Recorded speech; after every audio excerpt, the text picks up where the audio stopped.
So obviously I shall focus my presentation on Europe's contribution, but I shall certainly make more general remarks about the space station itself.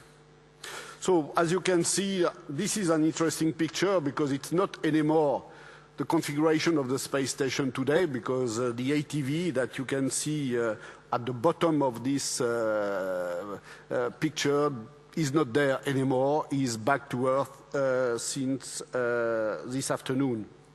What is Europe's participation? Because as David Williams said this afternoon, I am just the Director General of ESA, and I have to speak on behalf of my member states, and to say that 10 member states of ESA are contributing to the International Space Station. Not the 17 ones, by the way, when the decision has been taken to contribute to the International Space Station, there were only 13 member states at that time in ESA. So 10 member states are representing Europe's contribution to the International Space Station. So you have the list there.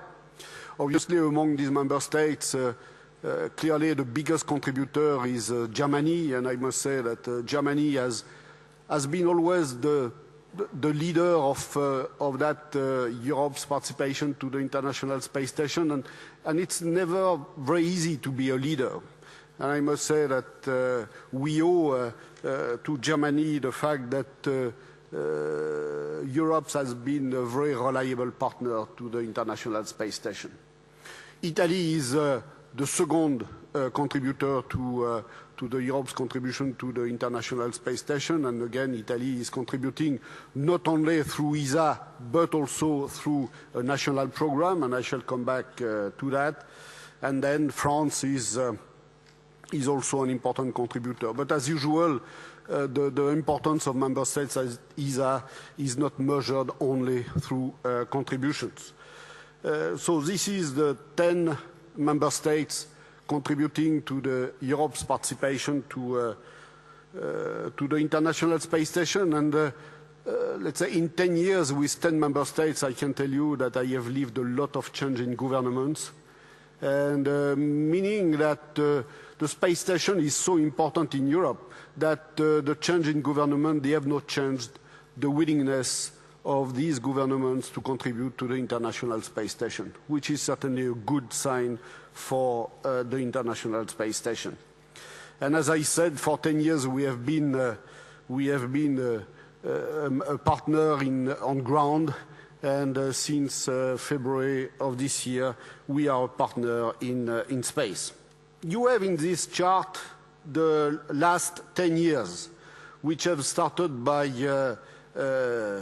an intergovernmental agreement which was signed on the 29th of January 1998, and the first launch, the first element of the space station has been launched on the 20th of November 1998, and it was a Russian-built Zarya module which was launched almost 10 years ago. The station is permanently inhabited since October 2000, and the assembly is scheduled for completion in 2010. So this is the official milestones of the International Space Station. But I would like to recall that the International Space Station has a much longer history than the last 10 years. And we should not forget from where we are coming. And especially I was told that I was on the space station. I was working on the space station more than 20 years ago, so it's much longer than these 10 years. And I must say that the history of the International Space Station is almost 25 years back. And at that time there were two projects in the world, the so-called Space Station Freedom on the western side and Mir 2 on the eastern side. And I just arrived at ESA in '86 in charge of the utilization of the space station. And I must say that it was not a long time after that I was working directly with John David Bartu on the utilization of the space station. And at that time we were, let's say, selling the space station to the users. So all that was going well up to the beginning of the 90s. And at the beginning of the 90s, the Iron Wall fell down on ground. And I must say that it fell down in space also. And this is from that point that the two projects, Space Station Freedom and Mir 2, were merged. And this is the reason why what we are celebrating today, it's less than the space station, I would say, but much more the international aspect of the space station. What is important in the space station is the international aspect of that space station, meaning that we had to learn to work together. And I can tell you that at the beginning, it was not already very easy to work on the Space Station Freedom. I remember a lot of discussions, for example, on the international standard rack. I can tell you that it was a lot of meetings and a lot of discussions on what could be the international standard rack on board the space station. But when the Russians arrived, I must say that it made the discussions even more difficult. So we had to learn, and we learned a lot. And after that, we had to trust each other. And trust, you cannot buy trust. You cannot sign a check and someone is trusting you. This is something that you build up step by step, and this was certainly a difficult process. And this took some years, from the beginning of the 90s up to 98. Just to say that the Columbus program has been decided several times. I cannot tell you that there were one decision of Columbus. Columbus was decided in 85, in 87, in 93, and in 95. So meaning that each time we had to go back to the member states to ask for a new decision in a different environment. And this is the reason why today the most important asset of the space station is the partnership. And that I am just quoting Mike Griffin. Mike Griffin always said that the most important asset of the space station is the partnership. And this is a very solid partnership, because it's a partnership which has been built up through a lot of difficulties, a lot of programmatic difficulties, including budget difficulties, a lot of technical difficulties, and also tragedy with the loss of Columbia. And the loss of Columbia was not the NASA tragedy, it was a tragedy of the partnership. So the partnership has become stronger and stronger through the difficulties, meaning that today this is a very solid and a very strong partnership. And a lot has been done. I told you, almost 8 years to start the process of the International Space Station. But after that, look at what has been achieved in 10 years. After that, the time was accelerating, and in spite, again, of the Columbia tragedy. So it was 28 shuttle flights, 16 Soyuz crew flights, 30 Progress flights, 1 ATV. Now we can say that we have a full mission of the ATV, 700 hours of external vehicle activities, and 18 major elements added to the original Zarya module. And you have here the list of all the elements which have been added, be they from United States, Russia, Japan, Canada, and ESA. None of the member states of ESA could succeed or could reach the success that they could get through ESA if they were alone. So we have to learn to work together. It's difficult. This requires a lot of efforts. But there is some recipes to have success. First of all, you must have a common objective.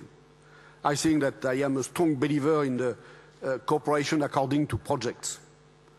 Cooperation per principle does not work. But when you have one project, one common objective, you have some chance to cooperate. So it's number one. The number two, you have to have clear rules of the game at the start of the cooperation. You must not change the rules of the game during the cooperation. And this is the reason why, be it the Convention of Visa, be it the Memorandum of Understanding that we have with international partners, these rules of the games are very important. And we have to respect these rules of the game. Number three, there must be goodwill. Because if each time there is a problem, we are going back to the rules of the game, let's say, we are driven by legal aspects. And I must say that sometimes the engineering aspects, they have also their reality. Meaning that there must be some goodwill on each side of the partnership. But the most important part of the recipe is certainly the personal relationship. Institutional relationship do not work if there is not personal relationship, because at the end, this is just men and women from all over the world working together. Starting with the astronauts which are on board the space station, which have to live and work together in a closed environment. And I must say that I admire the way they are doing that, because sometimes myself, I open the window of my office just to breathe. They cannot even do that on board the space station. But this is not only the astronauts, because for 3 and soon 6 astronauts in orbit, there is several tens of thousands of persons working on ground for those crew. And all these men and women, they have to work together on a daily basis. And I have attended myself some simulations of the ATV operations with 3 control centers, one in Houston, one in Toulouse, and one in Moscow. And I can tell you that the personal relationship which have been built up through these simulations have been a key in the success of ATV operations. So we have no choice but to succeed in our cooperation and to overcome the difficulties. And this is what we have done on board the space station. This is a fantastic endeavor because we have overcome all our difficulties. We at ESA, we would have never succeeded without our partners. I am celebrating today the success of the ATV mission, and I am very proud of the ATV. I am very proud of such an achievement. But I wish to recall that the ATV success would not have been possible without the cooperation with the United States and with Russia. Starting with Russia, the docking port of the ATV is coming from Russia, and we are docked to a Russian part of the International Space Station. And on the NASA side for the operations, and including for the project review of the ATV, and I always appreciated the fact that Mike Griffin in person attended the project review of the ATV, meaning that the ATV is not only an ESA project. This is a project of the partnership, and the success of ESA is the success of the partnership. And I would like to thank again our partners for that very important success. So as you can see, the first contribution of ESA to the space station was launched on the 7th of February 2008 with the launch of the Columbus laboratory. And you can see here our colleague astronaut Hans Schlegel outside the Columbus laboratory during the processing of the Columbus as an integral part of the space station. And I must say that Columbus is a very good laboratory. The start of the utilization of Columbus demonstrates that this is really a laboratory that the scientists will take benefit of. We had some problems with the start of some payloads, as any payload on a ground-based laboratory. I must say that this is complex payload, so I was not scared to have this type of problem when we have started to use the payloads.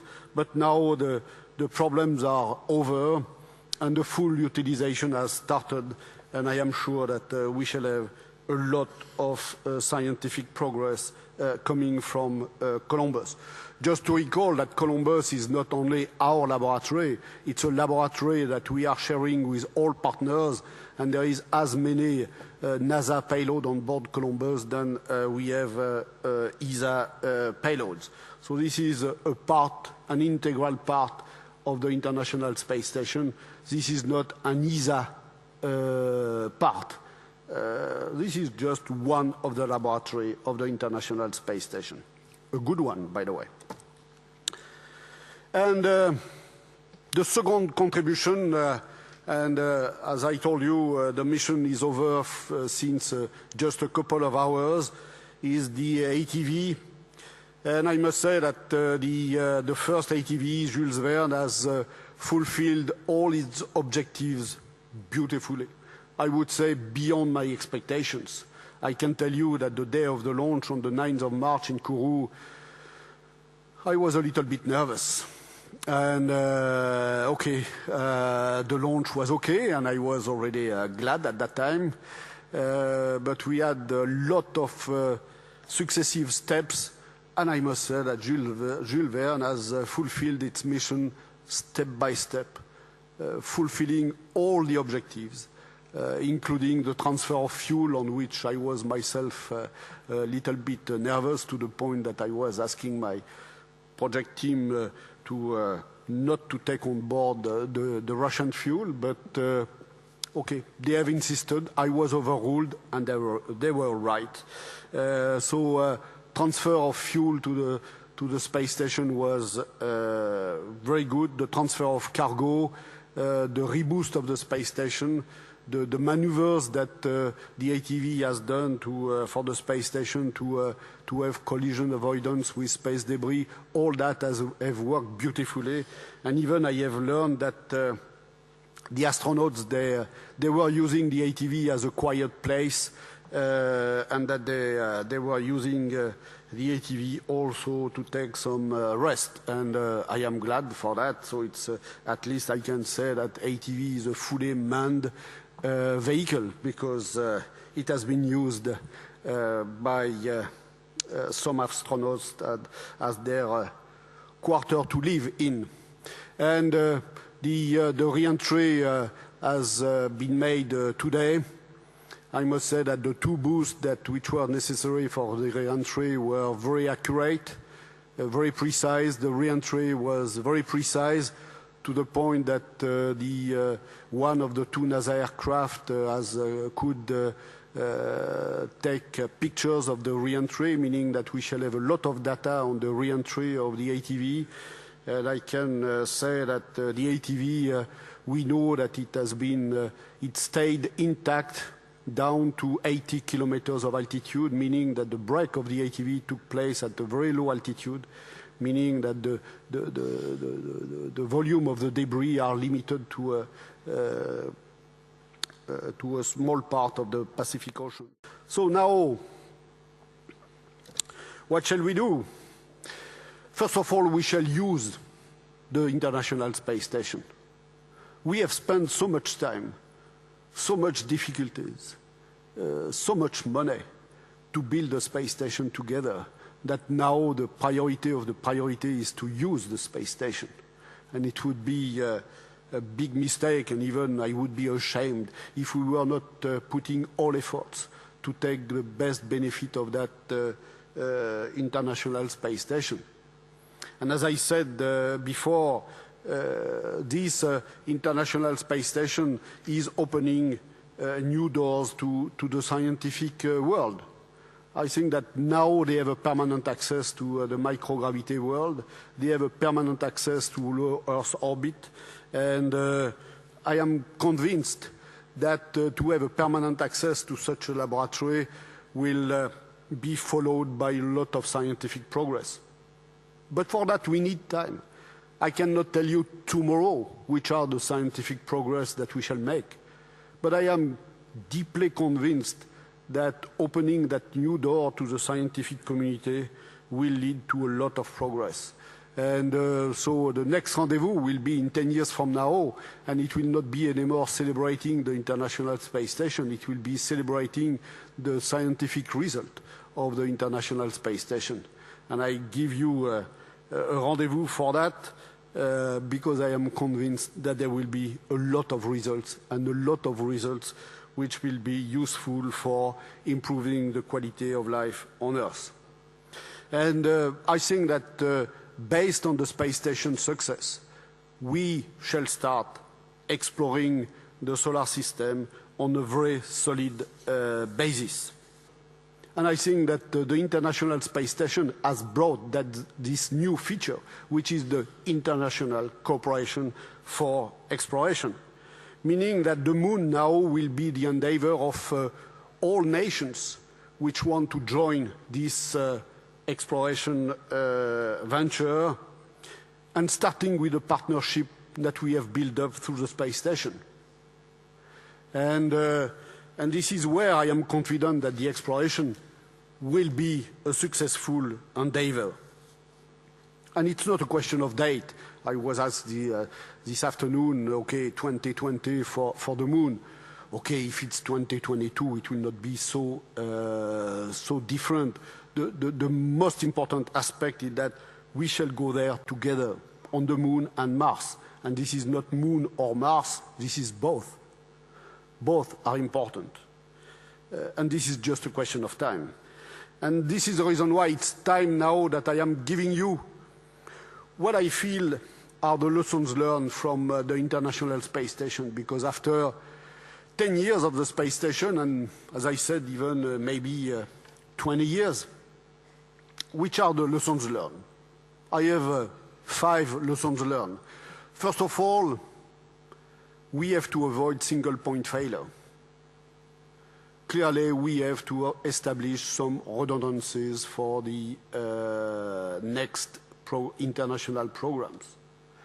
And because we have been demonstrated that when we have a single point failure, and for example, the space shuttle was a single point failure, meaning that when the space shuttle was grounded, we were all grounded, except the Russians. And I must say, thanks to the Russians, we could continue access to the space station. But at least all the parts which were due to be launched by the space shuttle were grounded at the same time, meaning that clearly we have to review together which are the possible single point failure and to see which are the redundancies that we have to bring into an exploration program to make it more robust and more resistant to any problem that we shall meet anyway during the exploration programs.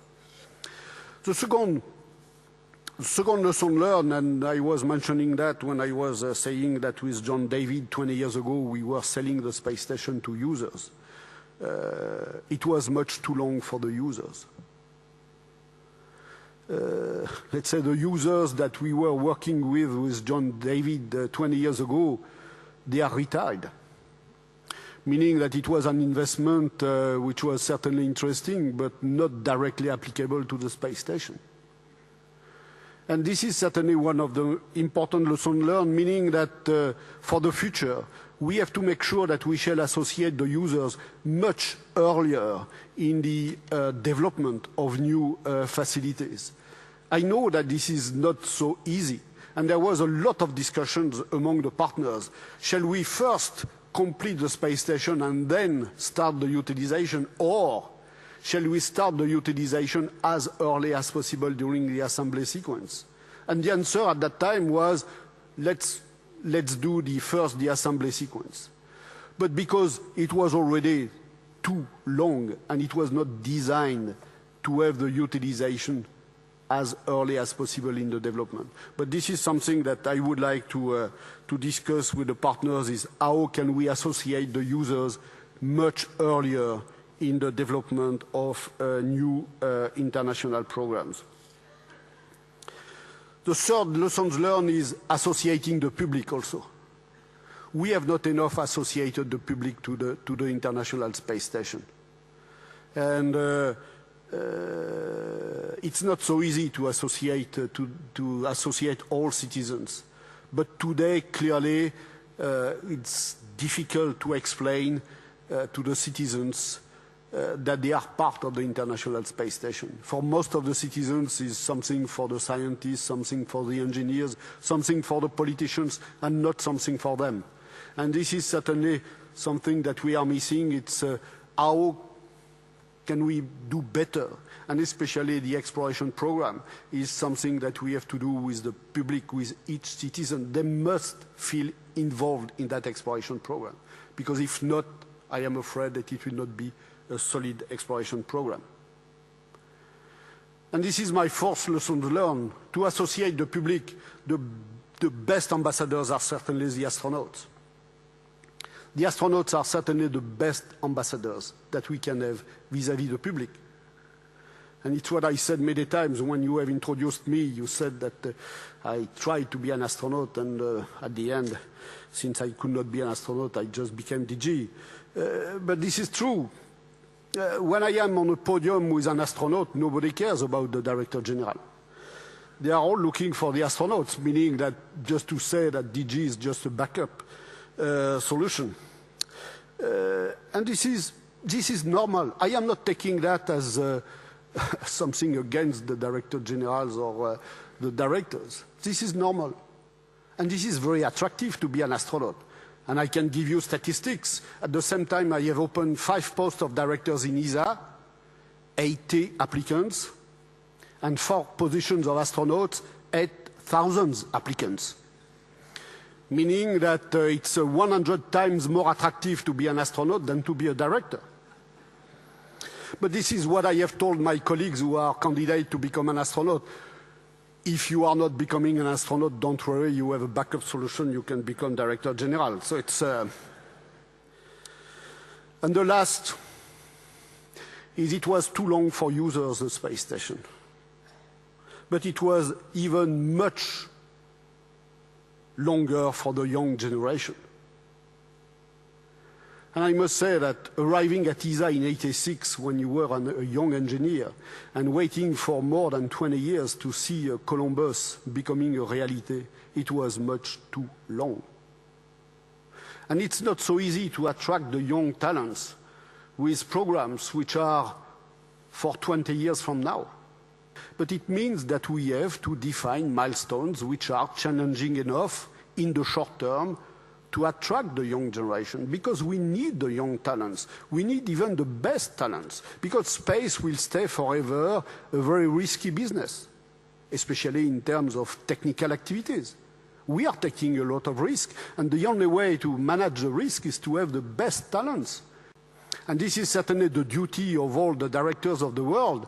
It's to make and to organize programs with challenging short-term milestones which would attract all the young generations that I even met this afternoon. So let's work together for the young generation. Thank you very much.